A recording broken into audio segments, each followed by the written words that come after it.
Now to talk about the Irish situation and whether this is something that can actually be turned around, we are going to have back on stage Annaig. Where is she? Has she had a drink? Are you all right to go on straight away? Okie doke. And Robbie Travers. Robbie, a legal and political researcher and LGB advocate. If you spend time on X, then I'm sure you'll all have seen the hashtag repeal the GRA. Personally, this is something I'm very interested in. Is this even possible, and what is the best way to go about it?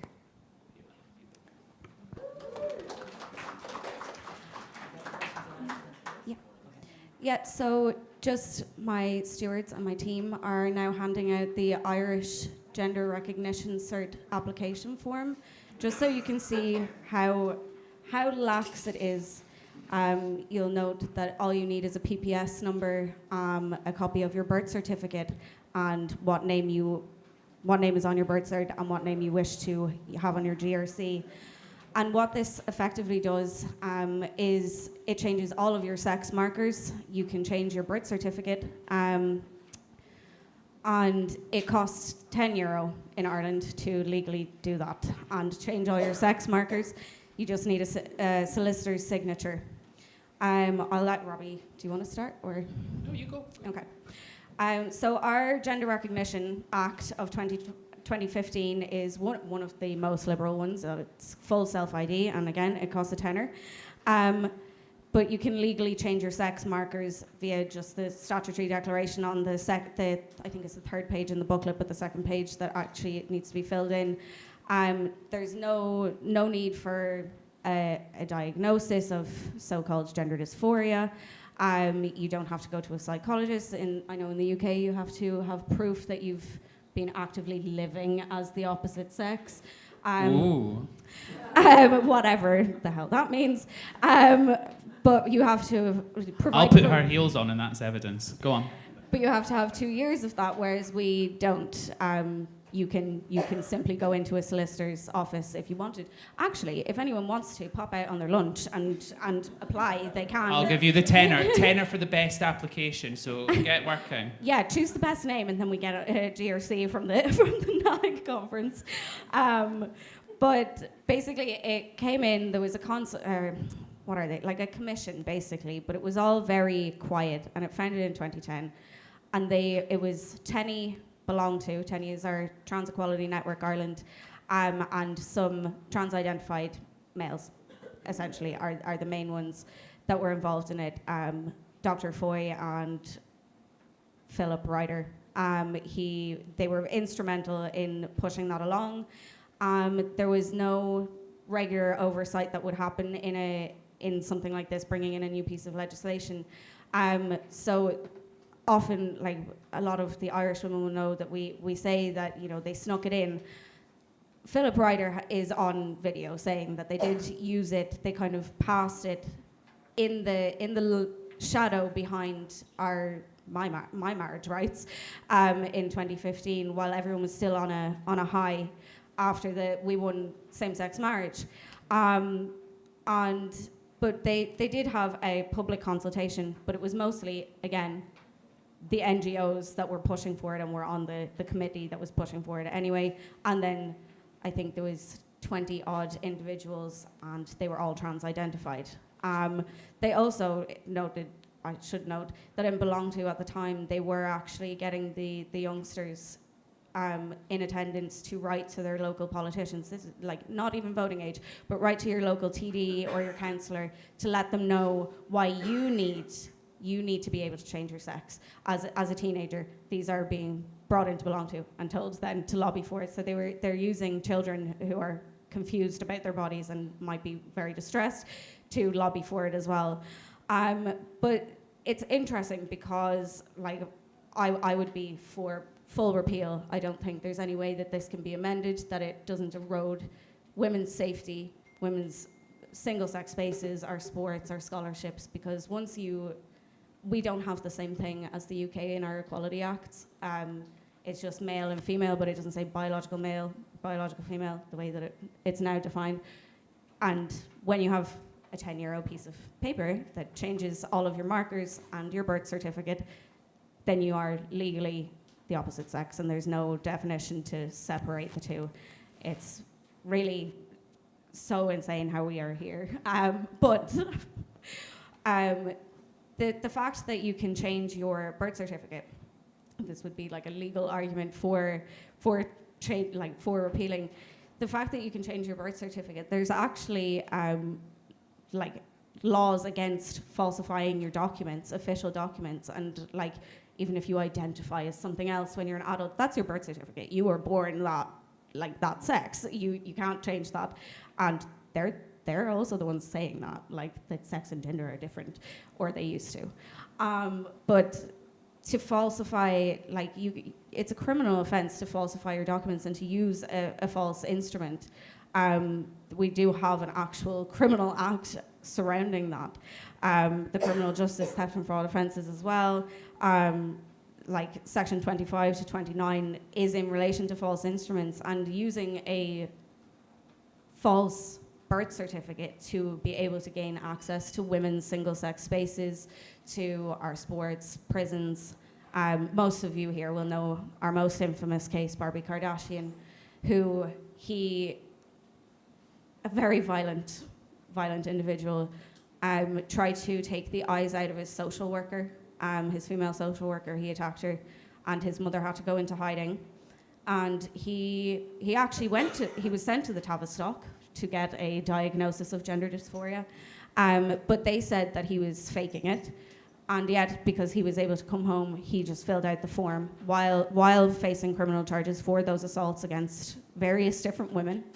And he was placed in the female estate in Limerick Women's Prison, and eventually was moved after he was threatening to rape and murder the female inmates and female staff. And again, that's because he has this false instrument, this false piece of paper that says, well, his birth cert says that he has an F on his birth cert. I will give over to Robbie to kind of go more into the legal arguments, but that's kind of how we got here. They had a public consultation, but it was all of the people on the committee were the individuals submitting to it, and then they passed it under on our jail codes of marriage, and then they just weaponized our marriage to be able to gain access to women's spaces and sports and our prisons and refuge centres. Also, just before you start, I think it's really important just to have on camera, etc. I know most of us all here know this, but it's not just about toilets. They regularly bring up, oh, well, what about toilets? How are you going to do it? General inspection, blah, blah, blah, blah. Toilets are not really the biggest priority here. It's rape crisis centres, it's prisons, fairness in sports. Yes, toilets are important, and dignity and safety, but really, including with the reaction to the UK Supreme Court judgment recently and the frenzy that was the protests since, what they're telling you is that females, biological women, I know that that's not a popular phrase, but just for anyone who's watching the video that doesn't know what I'm talking about, to clarify, women don't deserve anything of their own at all, ever, not in rape crisis centres, nothing. And it's not saying that, trans-identified men don't deserve, they might be victims of male violence as well, and they should get support, but that doesn't mean you get to infringe on women's spaces and women's refuge centres. Women are not a shield for all and sundry who are victimised by other men. Yeah. I think one of the key things here when we're having this whole discussion about the GRA is you having to say biological female and biological male. There are men and women. And I'm afraid that's how it is. If you don't like it, sorry, I'm not here to pander to your feelings. And I think one of the key things about all of this is you're a service provider. And actually, I agree with you on toilets. It's not the whole of it. But if you're a working class woman, toilets are really bloody important. Public spaces are really important. And this idea that, they go, oh, well, toilets aren't that important. Well, they are if you're a working class woman. They are if you're a woman who has health difficulties in that area. It's really important. So this idea that, oh, just toilets, just toilets, just toilets. No.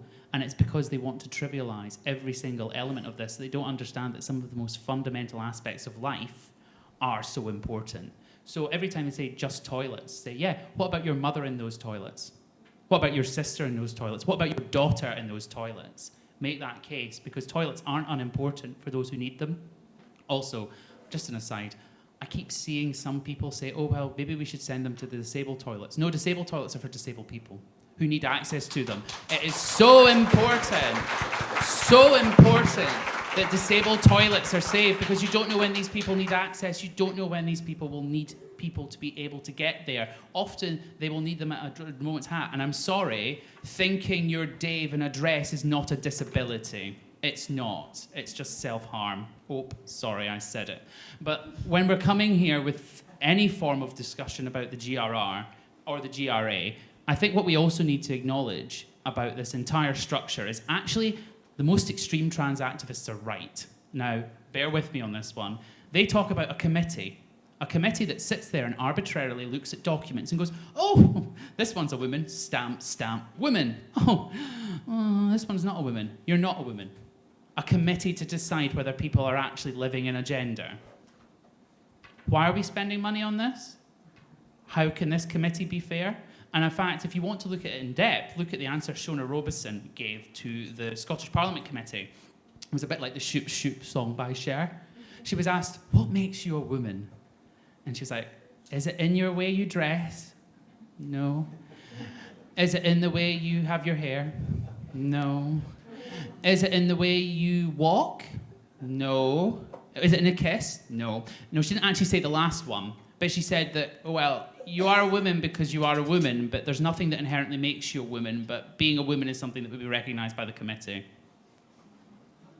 She was a Deputy First Minister of Scotland, everyone. I am embarrassed. I am embarrassed, but this is part of the problem. We can't have a committee that actually looks at this and justifies it. So actually, when trans activists talk about bioessentialism, like, oh, you're talking about keeping people out who have had the surgeries. You keep hearing this, the surgeries. How many surgeries? Is lip filler a surgery? I don't know, you tell me.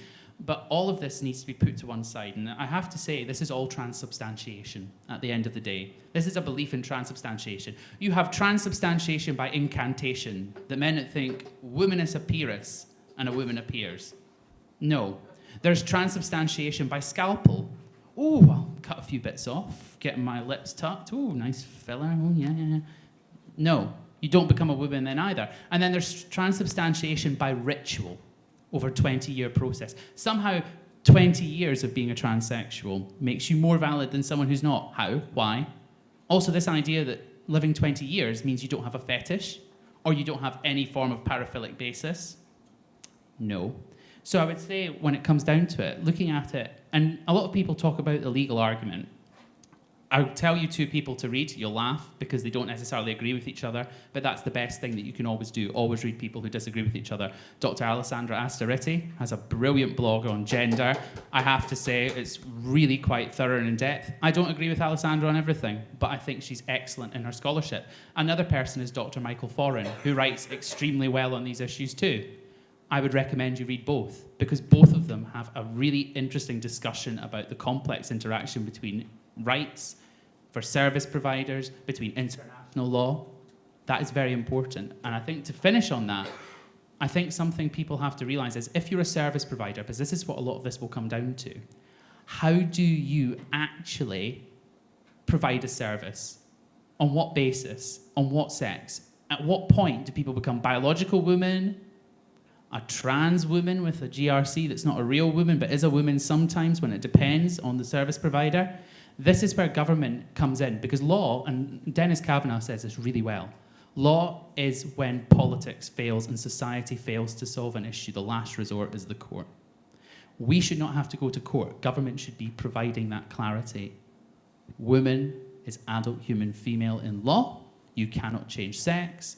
And that is something that should be done. And I'm afraid, in my view, the only way to get rid of this Baroque labyrinthian nonsense that is encumbering service providers, that is destroying institutions, is to repeal the GRA. And obviously what follows is repealing gender reassignment as a characteristic. It has to go. It just has to. And the last question I think we should all ask people to think about is, why are people who have gender reassignment asking for sex-based rights? Why? And they never answer that question, and we all know why. Yeah, I remembered also the fact that it's also 10 years since we did get our same-sex marriage, and they snuck it in behind it. But if essentially what the GRC does and why it's important to us at Annaig to talk about the GRC, the GRA and the effect that it has in Ireland and to us is because when you can effectively change all of your documents that say, and for all intents and purposes, you are legally recognised as the sex that you are not, then you can identify as a lesbian in law, and therefore the protections in Equality Act as like a protected characteristic that you can't be discriminated against for lesbian, all of that is basically negated when biological, like men are identifying as lesbians and can do so in law, and there is therefore no legal recourse if we say currently there's no legal recourse. And I think, unfortunately, because we do not have the same sort of strength to our Equality Acts that the UK Equality Act of 2010 has, is that we are going to have to go to court. Unfortunately, I think here we will. Oh, yeah. But I would also, well, that's because your politics has failed. I mean, I'm not going to praise ours. It's not any better. But it has failed. But the other thing about broken politics and broken law is that we also have to have a discussion about what happens if we do repeal, or what happens if we do go down that road, because a lot of people go, well, these people are very vulnerable and they need protection. Sure, but I'm thinking about it from an employment law perspective. Would I protect the rights to belief in trans? And under current UK law, I wouldn't, because there's such a thing called the Granger test. For people who don't know, it's Granger v. Nicholson. It was a test that established 5 basic important tests for the seriousness of a belief, whether a belief was cogent, and whether a belief impacted the rights and dignity of others. I wonder which one I could be coming on to with trans. Does trans rights and the belief in trans not inherently undermine the rights and dignity of women? I think so. Does it not inherently undermine the rights and dignity of gay people? I think so. Does it not inherently undermine the rights and dignity of disabled people, for example, when they colonise their spaces like disabled toilets? I think so. And that's the problem. I wouldn't actually protect it. And I know that's a controversial point of view, but I don't mind being controversial, as you've probably gathered. I'm more than happy to go for it. But we need to have that discussion too, because I think it's actually quite a dangerous belief, and I would treat it akin to Scientology. It's not cogent either. The other test is, one of the other tests, I think 4, is cogency. This is not a cogent belief. Men can be women sometimes when they say they are, but they always known they are, but sometimes they can just choose it. Get lost. Sorry, but it's just true. Get lost. It's not credible. It's not coherent. It doesn't have a serious weightiness to it. And if the tome which you're referring to as the founding document is something by Judith Butler, I'm afraid I would like to have an aneurysm before I read it. That is just the reality. I'm not going to actually properly read it. I don't know how to finish after that. But if anyone has questions, I think we have another mic. Do you want to? Shall I? I'll be the roving mic person. Any questions? Yes. My buddies are. You always have people bringing up intersex as a way of proving the point in this. What would you say to them?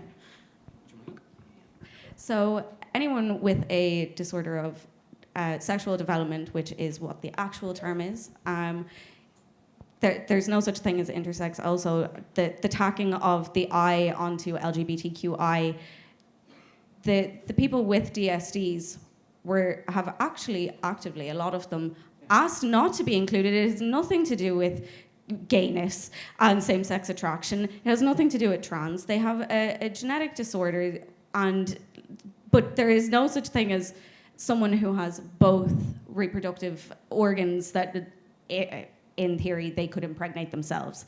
There is no such thing, and everyone with a DSD, each DSD is sex-specific. So even if they have a DSD and they might present more feminine than the average man, they're still like that. That is still a sex-based disorder of their development. That's all. Like, they are still male or female, regardless.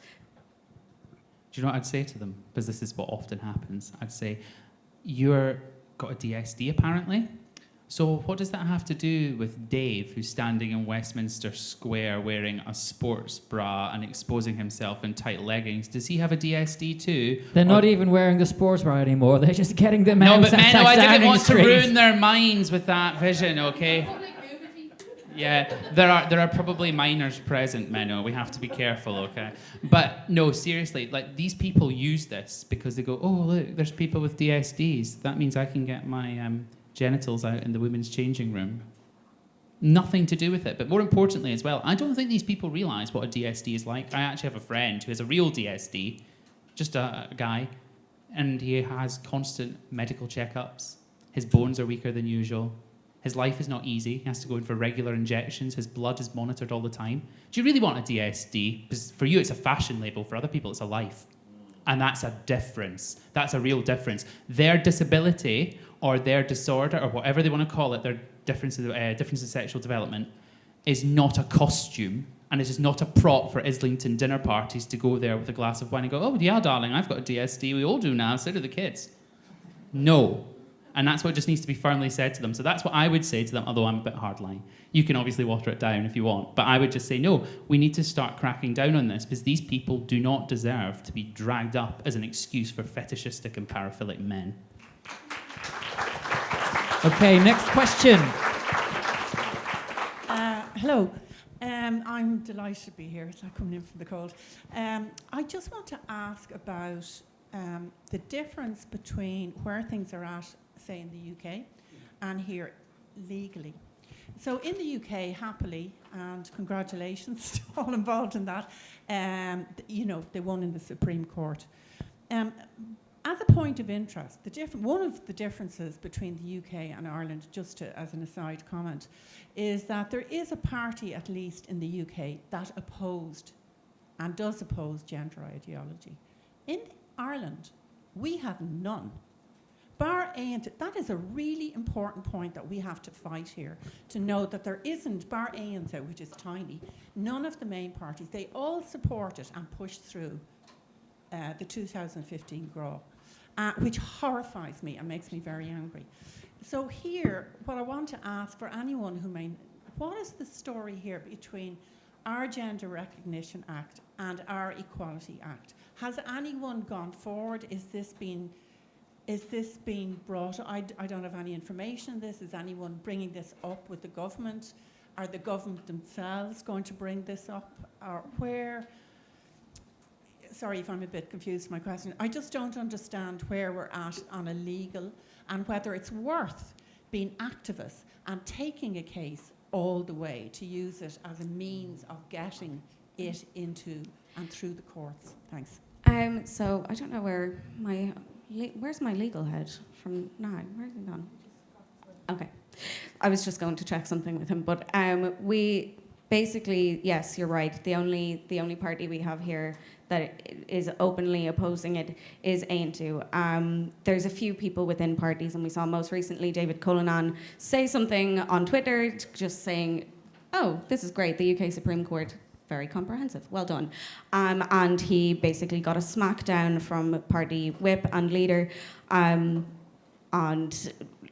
that is because the party leader of Sinn Féin has a trans-identified brother, father of two, I believe, who has relished online quite publicly about the death of Magdalene Burns.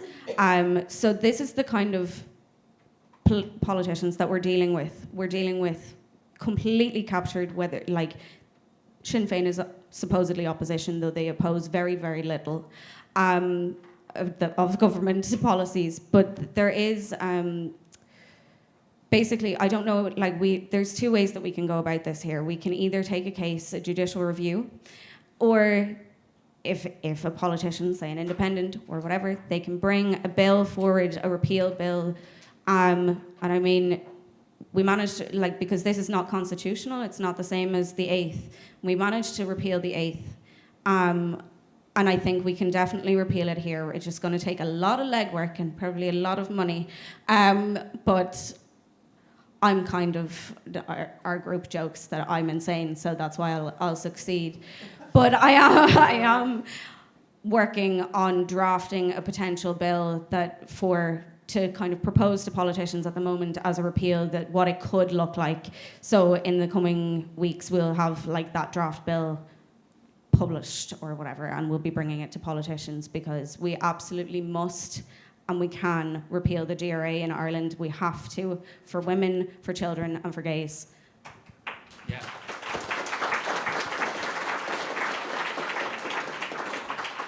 you mind if I just add something to answer that as well? We had another issue here that we can't crowdfund for these activities because of the cold rule around Shampoo about somebody donating money for your legal action. So we don't have, and any of these cases would be high court cases, and you'd be liable for damages, the government's damages as well. So this makes the legal situation somewhat more challenging.